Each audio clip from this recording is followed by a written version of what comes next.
Welcome to Treasury Trailblazers, a mini series from Trovata's FinTech Corner, where we're spotlighting the journeys of Treasury leaders who have overcome challenges and achieved awesome wins in their career. I'm your host, Rida Khan. I lead up marketing at Trovata. I've been at Trovata for over 4 years now, connecting with our customers, shaping how we tell their stories. And I'm so excited to be bringing those conversations to life here on the podcast for others to learn from. This episode is going to be really fun because I'm thrilled to be joined by Stef Layne, VP of Treasury, Payroll, and Go-to-Market Compensation at Klaviyo. And as if that title isn't impressive enough, she also happens to be a fitness coach and an entrepreneur. Welcome, Stef.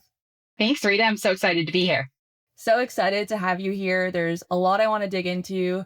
Stef brings a really unique perspective. She's navigated not one, not two, but three IPOs, including Klaviyo's. So we'll talk about that for sure. We'll explore lessons on building resilience during moments of crisis. And then I want to have some fun at the end, chatting about the fitness stuff and how your coaching there parallels how you lead your high-performing treasury teams. Awesome. Let's do it. Let's do it. First, can you just set the stage for our listeners and tell us a little bit about Klaviyo and what your role is there? Yeah. Klaviyo is the only CRM platform built specifically for B2C. So we combine marketing services and analytics to enable real-time personalizations, smarter decision-making, and seamless growth. What does that really mean? We are the master of the most best email and SMS campaigns that you can send to your customers. So we're the platform that enables that. At Klaviyo today, I lead payroll, go-to-market compensation, and treasury. So I have a really fun team. We call ourselves the money team because we touch all the money, whether we're paying our customers, we're paying our employees, we're calculating compensation, our partners, or we're just managing the cash for the company. The money team has your back. So it's been a lot of fun. I love that. And I'm going to come up with a cool naming convention for my team after this. That's not just marketing team. Sounds like honestly the most important team of the company because nothing is more important than cash flow. So I love that. Yes. Let's rewind a little bit though. Let's kind of step back before Klaviyo. Treasury is a very niche profession, right? Mm-hmm. How did you get started? And you've got this awesome track record of multiple leadership roles in Treasury. What's kept you doing this? Yeah. So how did I get started? I would say somebody saw something in me that I didn't see. I was working at an energy company as an administrative assistant to the accounting department. And the treasurer came over and said, "Why don't you come work in treasury?" And he must have laughed at the look I had on my face because I had no idea what treasury was at the time. I was really young, early in my career. But I said, heck yeah, let's do this. And I jumped over to treasury and I started as a treasury analyst and then just grew from there.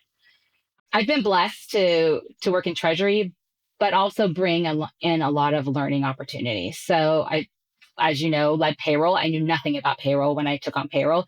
I've been the chief of staff to a CEO and a CFO, and then most recently go-to-market compensation, which is a whole new learning opportunity to me. So I love ways that'll broaden my breadth and where I can lead and learn in totally new situations.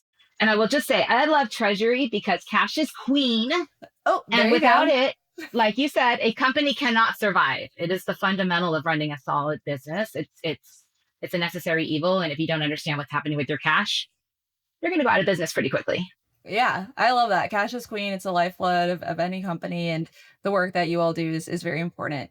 That does lead me maybe to like my first career question. I know this wasn't, part of the standard fare for this interview, but just thinking about your experience, you have such a breadth of functions that you've been a part of. Like you said, you've been literally the right hand to the CEO.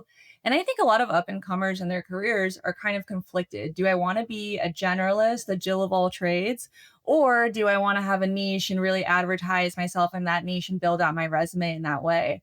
Do you have any advice for folks that are thinking about making that decision right now? It's a tough decision to make. I would say Sheryl Sandberg, many, many years ago with Lean In, talked about your career being a jungle gym. It's one of the big takeaways I've kept by my side because if you think about a jungle gym, you're climbing up a ladder, you're at the top, and then you slide back down that ladder. And maybe that's like me learning payroll. Like I'm now back at the bottom. And then maybe I jump on a swing and I'm going back and forth and I'm learning and I'm failing and I'm learning and I'm failing, or maybe I'm going across the bars and I'm trying to, get to the other side of a really complex challenge. So whether you're focused on one thing or, more of a generalist, think of your career as a learning platform and a constant evolution of up, down, back and forth, because it's really not a straight line to, the leader, regardless of being niche or not. Yeah, I love that. And I think the more senior you get in your role in your career, you start to take on like this business operator role, regardless of where Yeah. you sit. And that Yeah. context of the greater business and what others are doing is so critical. So actually having the experience of having done things before, I mean, it's like unmatched. I think it makes you, for me personally, it's been good if a well-rounded, broad experience keeps me engaged and learning. You also have to decide if you want to manage people or be an IC. A lot of times, if Hmm. you're in, a very niche, specialized career, you're driving up this expert track, and you're not able to lead a diverse team of different functions. So it just depends, yeah, what you want to do. Yeah, I think that's great advice. So, someone saw something in you, and fast forward to today, you've now been through three successful IPOs. I mean, that's like a legendary track record. Can you give us some background on those and what that actually looks like from a treasury lens? Yeah, sure. It's an absolutely wild ride, and each has been a little bit different. Um, I'm grateful for Klaviyo in particular because they hired Treasury Resource well before the IPO Mhm. was imminent. It gave us ample time to, build the team, set up the infrastructure before a large amount of cash was ingested into the business, right? So it gave us the ability to invest wisely after IPO, diversify our cash, and fine tune any free cash flow forecasts. In the early days, I would consider Treasury as a team that can lean into many different things: investor presentation, running equity and tax analysis, and being a pair of fresh eyes on external reporting. The folks that are in the weeds of building the 10K and the Ks and the Qs sometimes just need somebody to read it like they don't know what's going on and provide feedback. So a lot of times, Treasury can be your Jill of many trades that kind of leads in and offers this fresh eyes perspective. Yeah, I love that.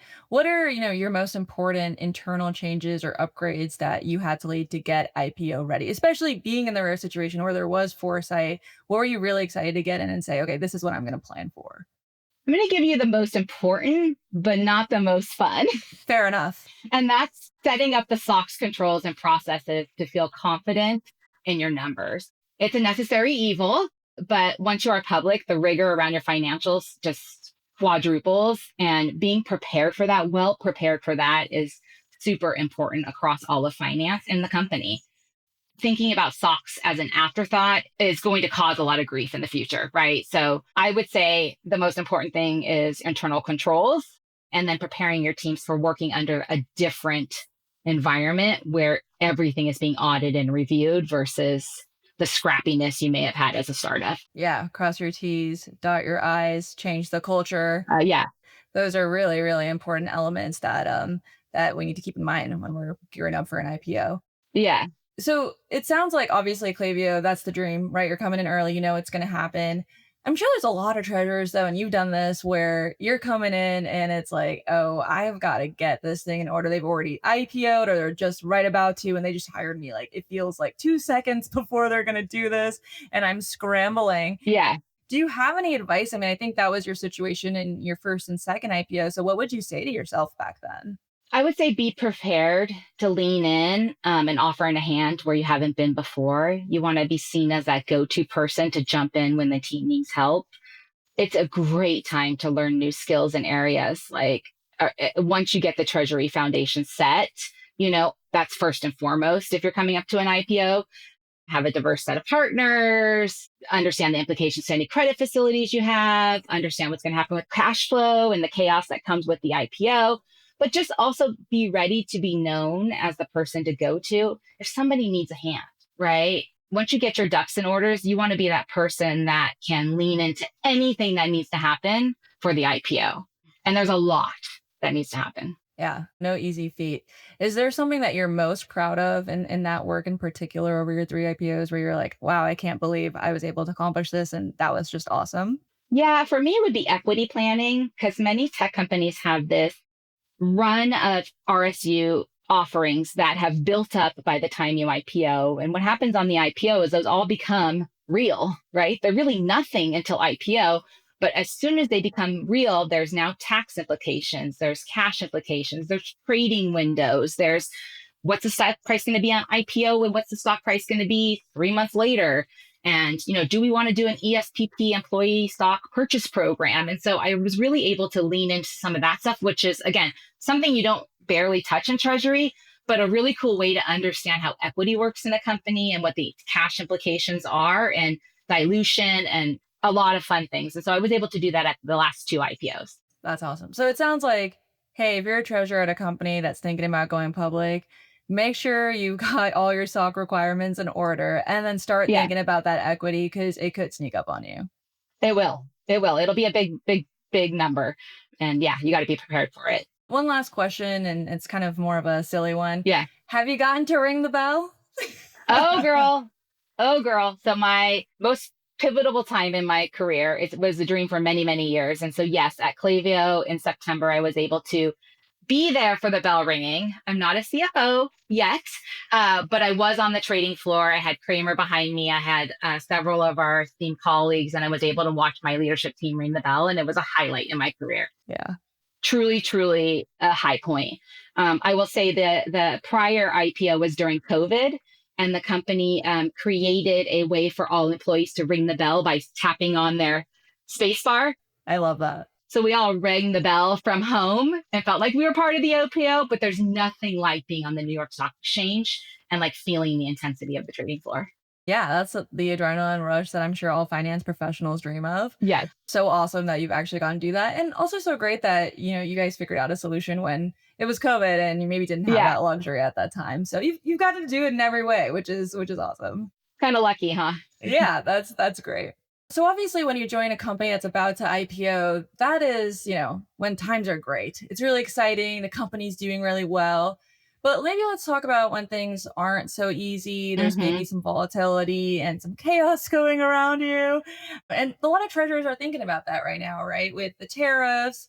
In the last couple of years, we've seen a lot of FX volatility. We've seen bank collapse. Can you share a standout crisis moment for you in your last few years and how you handled it? Yeah, this really takes patience, research, and readiness at all times, right? Because the macro environment, as you said, shifts constantly. And a lot of times there are implications for Treasury, whether it's cash, investments, foreign exchange.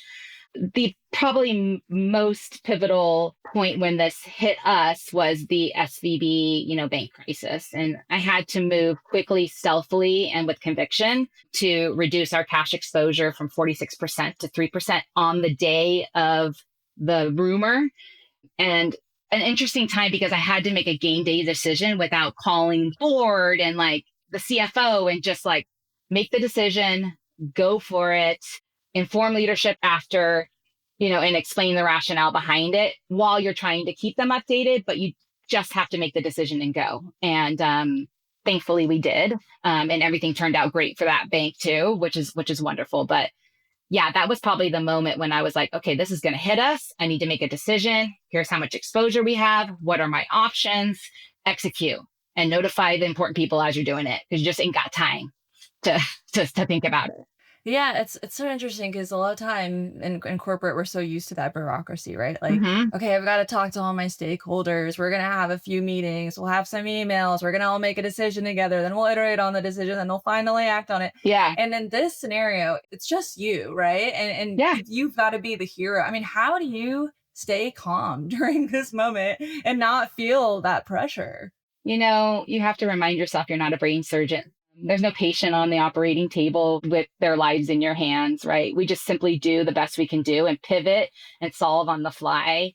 By the way, kudos to brain surgeons because I don't know how they do it with, or anyone in the healthcare space, us finance folks, probably wouldn't be able to handle that situation. But we just remind ourselves it's a problem we can solve, stay calm, find a solution, and go with conviction. There is no time to waver in some of these. And sometimes there is time to set out a good plan or process, but it's not brain surgery, right? No one's going to get hurt by this. You want to do the right thing for the company, and you do the best you can do. Yeah, and it sounds like you did the right thing. Got lucky. Yeah, got very lucky. You were the hero of this story. I know Treasury is extremely tight knit. Yeah. It's a niche space, as we've talked about. There's only so many companies that need a treasurer. There's only so many treasurers in the world. What does the community look like when these moments happen? I'm sure you've got friends in this world that aren't working at your companies. Are you guys just picking up the phone and being like, "What are you doing right now?" Oh, that is what happened. Honestly, it was quite fascinating. My phone was blowing up from anybody that was in my network. Hey, what are you doing? What should I do? Steph, I don't have a bank in the US. Should I move all my money abroad? Like I don't have a place to put it. What do I do? So there is a tight network. You have to put yourself out there, even when you're busy, to build strong networks. It's really, really important. You'll never be an expert at everything, right? And you will need people to bounce ideas off. Part of the challenge during this crisis in particular was a little bit of the guilt I felt that, like, gosh, if I move my money, I'm actually contributing to the demise of a bank. Yeah. Like, I'm one of those people that is going to make this bank crumble if I take all the money I have there out today, right? But I have to keep my business mindset on and just move. And so several people that reached out to me that day, I just said, this is what I'm doing. You do you, boo. I'm getting my money out, right? Because it's really important for our business and thankfully I have another US bank I can flip the money to, because I set the infrastructure in place. I had the diversification offense, you know, the opportunity. Yeah. That's like the hard lesson that so many people learned after this, right? And Yeah. you were proactive in, taking diversification seriously. But now, I mean, if you tell a treasurer you've got, all your money and then one bank, like they'll look at you like you're crazy, right? So it's Yeah. it's it's really wild, like how the big historic moments, they kind of shape how the future of our individual careers evolve. Well, yeah, when you're a startup, there's not always a lot of banks wanting to even do business with you, right? So you have to be scrappy and find a good partner. And in this situation, SBB was an amazing partner. I still to this day love my relationship managers. They were so supportive during our whole startup journey. And that's why it pained me to pull that trigger that day and know that some people's careers are going to be impacted by this, Mhm. and like all of these years we spent building this relationship and creating this, is all going to change in a flip of a switch, right? So, yeah, but it's important to be ready. Yeah, it's important to be ready, but I think, the human empathy is nice in the workplace, and Yeah. it's nice to, like, admit that you felt that, and a reminder that we're all kind of thinking about each other even though we're doing our job first, right? Yeah. Yeah. That does bring me to a question just based off what you just shared. I mean, the relationship between a treasurer and their banker, there's really nothing like it, you know? Can you talk about that? I mean, there's so many different ways for treasurers to navigate that relationship, whether you want to be the good cop or the bad cop. Yeah. Are there any lessons that you've learned in your career with that critical relationship, and anything you'd suggest to those listening on how to actually deal with the banks? Yeah. So I would say I'm very transparent. Maybe you can tell that already, but like being honest with your bank and having that honest conversation and interaction with them where you can say, hey, I don't have the time to analyze all of my bank fees, right? Like Mhm. I don't have the bandwidth, I don't have the team, but I feel like you're charging me quite a bit for a wire transfer. Can we look at this? Can we have this conversation, right? Or, hey, I saw the Fed raised rates today. All of my money with you should also earn more money because the Fed raised the rates, right? So but it's having that conversation. They have goals and objectives. I have Mhm. goals and objectives. We have to find a way to work together that's the best outcome for both of us. And treating them like a partner, not a service provider, is incredibly important, right? Because they are able to enable all the things we want to do. We're going international right now. I could not do it without my banking partner, obviously, right? But I can also sit down with them and say, hey, here's where they want to go. We want to go to this country. It's very complex HR and finance rules there. How can you support us in this journey? And what should we be thinking about? So, very much a thought partnership with all my banking partners. Yeah, and we see that with a lot of our clients. Trovata is invested in by banks. We're partnering with the leading banks in the world all the time on different engagements. And I think, one thing we've seen time and time again is the nature of banking is evolving. Those reps, they want to be consultative, they want to help, and they want to drive value beyond just what they were doing in decades past. So I think Yeah. pushing them to deliver on driving that value is a great way to keep that balance in the relationship. And they may not be the best provider for certain things given the evolution of the financial, industry, right? Maybe they're not the best provider to offer credit card processing. Maybe they are, but there were so many great tech companies out there that are able to plug and play much easier than a bank in some situations. So I have to educate them and be like, hey, have you looked at what so and so's doing? Because they have great technology that's solving a problem that would take us months to deploy with you, right? And so understand that for me, it's a no-brainer. I'm going that way. But I'm going to be very transparent with you because you don't have the functionality and the speed that I need at the moment. But they learn that too. Then they go, okay, I'm going to go check out that company and see how we can, emulate what their success. Yeah, or partner with them and resell their Yeah, platform or integrate or whatever it might be. I mean, right. we're seeing that. So it's really interesting, right? They're getting it from their clients, and then we're also seeing that too, where they're coming to technology vendors and saying, "All right, how do we work together to drive the most value for our clients?" Yeah, these are the pain points. What can we do together to fix them? Yeah. Yeah. Well, even though banking is extremely exciting, I would love to switch gears to something just a little bit more fun. I mentioned that you were a fitness coach and entrepreneur at the beginning of this, but I didn't provide further detail beyond that. I'm sure everyone's curious what that entails and how you started doing that. And I mean, honestly, how you stay sane juggling all those things. Can you give a little bit of background on that? Yeah. So during COVID, when people were baking sourdough bread, I was like, I want to be a personal trainer. I want to find a way I can motivate people during a dark time where we were all trapped inside. And so the gym that I was a part of was doing outdoor fitness trainings, right? And so I could learn how to teach and coach and be outside with a group of people and motivate them. So I got my certification, started to coach, and then ultimately my husband and I about 7 months ago opened our own gym in our town. So it's called the Fifth Element Fitness, and it's a full gym with a wellness area with infrared saunas and such. And so he's busy growing that business while I work my full time job to fund it. But it is really neat to have a community focused piece of my life that isn't just the numbers for a business. And staying balanced through that is working out, honestly, because it's the one way that I can kind of release the stress and keep myself sane.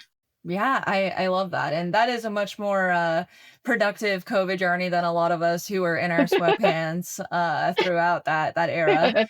Yeah, I'm actually going through a personal training journey on my end Oh, too. Not as a trainer, as the trainee.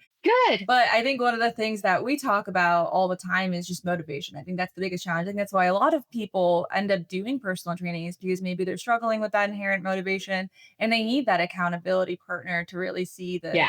the gains that they want to make.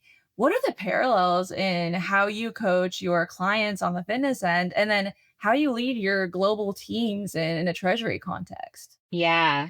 So progress over perfection, I would say.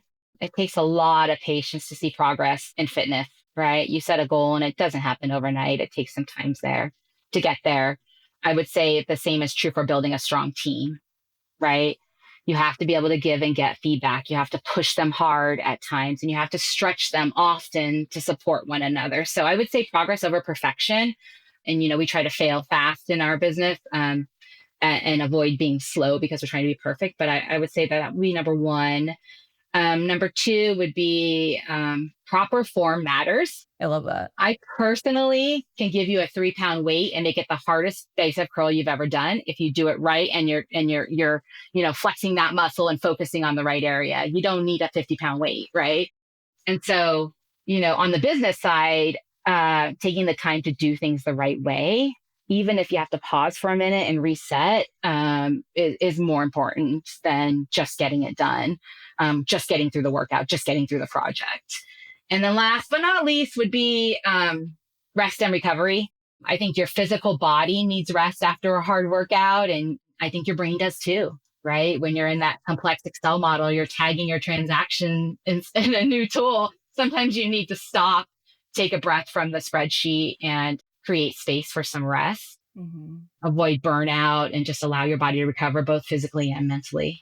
I love that, and I couldn't agree more on the last point. I mean, that's kind of where like the whole idea of sprints came from, right? Is like you can't Mm-hmm. sprint forever, and I think we all understand that at work as well, and that's why you grind it out in a project for X amount of weeks, and then you take a break, and then you address your next sprint, and you kind of organize your work in that way. So I just love that analogy to fitness as well. Yeah, that's a good point. The sprints, I never really made that We do sprints in some of the hit trainings, like physically actually sprint, which as an adult, you probably haven't done very often, Yeah. and you're like, I'm dead. But yeah, yeah, I love that. That's a good parallel. Yeah, chances are if I'm sprinting, it's from danger. But we're trying to change Yes. that. We're trying to change that. Yeah. Yes. Definitely check out Steph's gym if you're in her area. It sounds like it's an awesome place to go. Thank you. Let's close it out here with like a little bit of a lightning round. Just go through some fun questions, some quick answers. So, just to start, what's one tool or system that you really believe keeps your team running smoothly across borders? Mm. Besides Microsoft Excel, I mean, and we use a lot of Google Sheets, and I think I would say Zoom. mhm. I mean, given my team is all remote and we can't be together in person, the ability to look each other in the eyes when we're having a conversation keeps a little bit of a human aspect to our relationships. I think that gets lost in Slack and email messages, and so the ability to look each other in the eyes. I will also say I'm very, very optimistic that Trovata will, that we're in the early launches stages of, will help us standardize and get all of our global banking information in one spot. So we're really excited about that improvement, and hopefully that'll be the tool on the cash side that gives us the visibility in one spot. And I promise I didn't pay Steph to say that. No, you did not. But we are very excited. We don't get a lot of technology in Treasury. So to be able to get the Yeah. budget to do something like this and get us out of Excel, we're just super jazzed about it. So we're really optimistic it's going to be a great outcome. Great. You just queued up my next lightning round question just from your answer. This is like the number one thing I hear from treasurers, right? Is I cannot get budget. I don't have a budget. I'm scared to ask my CFO for a budget. What is like a really quick piece of advice you would give to treasurers that are Hmm. feeling that right now? Well, it's funny because they think we're all Scrooge McDuck swimming around in like gold coins, right? And that you're the treasurer, so you have all of the cash, right? We actually do have the cash, but we have no budget usually. And so, building a strong business case, helping them understand the why behind you need something, and being persistent because you will get no a lot and you need to push, Mhm. even when it comes to like hiring the right people on your team at the right level, right?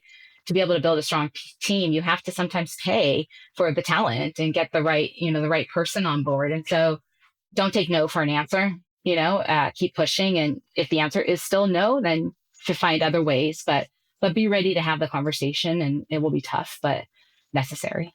Yeah. And I think that point about the team and the talent is so important too, because we're already dealing with a little bit of a talent shortage in Treasury. Not that many new Mhm. folks are entering into this field. And I think one of the reasons for that is because a lot of companies are still stuck in the grind of doing things in that old way. And with Treasury technology, like Trovata or like whatever else, it kind of gives these teams the ability to do a little bit less of that, Excel grind and a little bit more of that. All right, I'm going to visualize my data. Yeah. I'm going to get this presentation ready. Now I'm going to make a decision based on my analysis. Hmm. I feel like it's going to be important to attract talent, especially in the younger generations. Well, yeah. And in a world of AI and ML and whatever other acronym you can think of, we shouldn't be cutting and pasting from spreadsheets anymore, right? Maybe when I started my career, yes, we were cutting and pasting and, actually had, I actually used to print out the financial statements on paper for the whole team when I was that accounting administrator and put them in binders. And now I think about, oh my gosh, myself printing,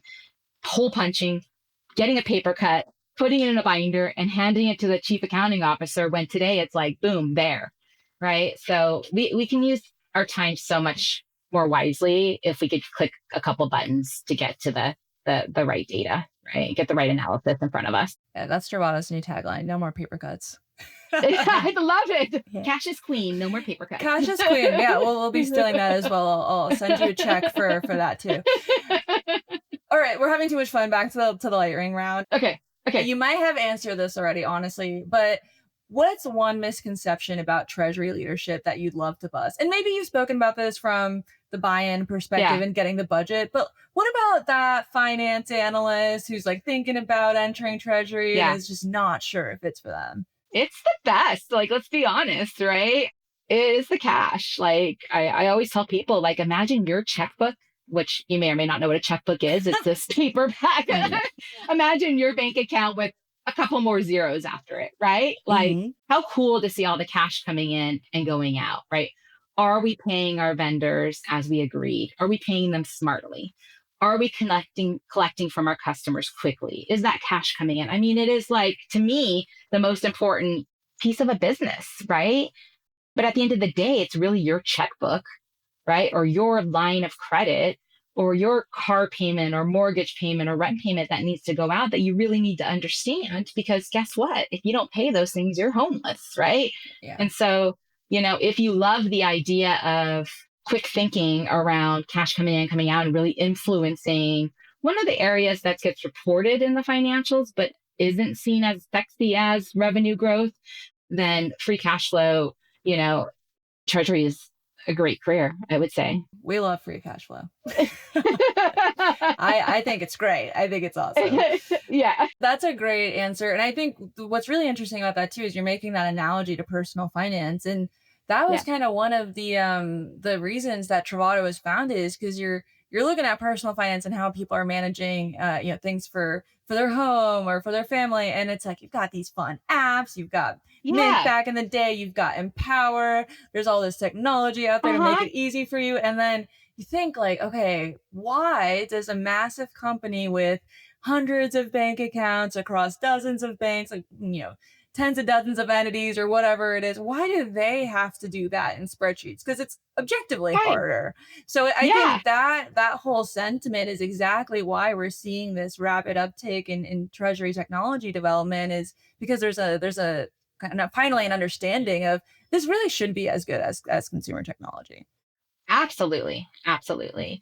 And Treasury, sometimes the no news is good news for the CFO, right? So the other thing I think about being a treasurer is you can sell your wins really good. Like, hey, I made the company X amount of interest. Like, hey, I funded that headcount you didn't want to give me. But also like being able to do your own thing and not, having to necessarily be on point at all times with kind of being in the background if you choose to.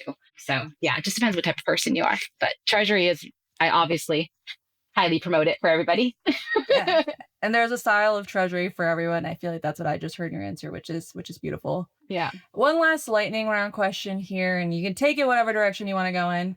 What's a book, maybe a workout, maybe a resource that keeps you sharp? Because you're someone who's a hustler. It's clear by your career. What's keeping you sharp? What's keeping your brain engaged? That's a tough one for me because I actually think it is working out, which sounds pretty cliche, but like I work out every day at 5 a.m., whether it's HIIT or strength or stretching, it really keeps me focused. I notice now that the days I don't work out in the morning, like today, I'm doing it later today, like I just feel a little bit off. Like I feel like Mm-hmm. I'm not as sharp. So regardless of what the workout is, it's before you dive into the day job, it's challenging your body in a different way that I feel like sets the tone for me to like then be able to use my brain, right? I love Spotify, I'm not gonna lie, like music is my jam. And so during a workout, while I'm working, whatever the case may be, that keeps me going a lot too. Different genres of music depending on my mood. So I would say that's the other thing that kind of keeps me going. I love that. All dopamine generators, right? Whether it's Yeah. working out or music. And I think really the discipline factor, I mean, you're so proud of yourself when you've got a routine, you stick to it, and you get a win in right at the beginning of the day. Like starting your day with a win is how you set the tone, I think, for the rest of the day. Yeah, absolutely. Awesome. Steph, I'm having too much fun, but I know I've got to be mindful of your time here. Where can folks who loved hearing from you, where can they follow your work or connect with you? Gosh, I don't host my own podcast yet. Yeah. I haven't done my own TED talk yet. Yeah. So for now, I would say LinkedIn. I love to connect with people. I love to attend industry events that can provide valuable new insights. And yeah, so I would just say LinkedIn at this time. Yeah, that's perfect. Any final thoughts? So the objective of this podcast is to drive value for Treasury, help them find community, help them learn lessons from those that have done this before. Any final thoughts or pieces of advice you'd want to leave those folks with? Take it day by day, stay positive, keep your network tight, and just go get it. Like, go get it done. Go get it. And on that concise note, Steph, thank you so much for joining us. Your story and your advice are going to resonate with so many folks out there. And I had such a great time talking with you. And to our listeners, thank you so much for tuning in. Subscribe to FinTech Corner anywhere you listen to podcasts and follow Trovata on LinkedIn to keep up with our next episode. Lovely meeting you, Rita. Thank you. Lovely meeting you as well. Thanks, Steph. Bye. Bye.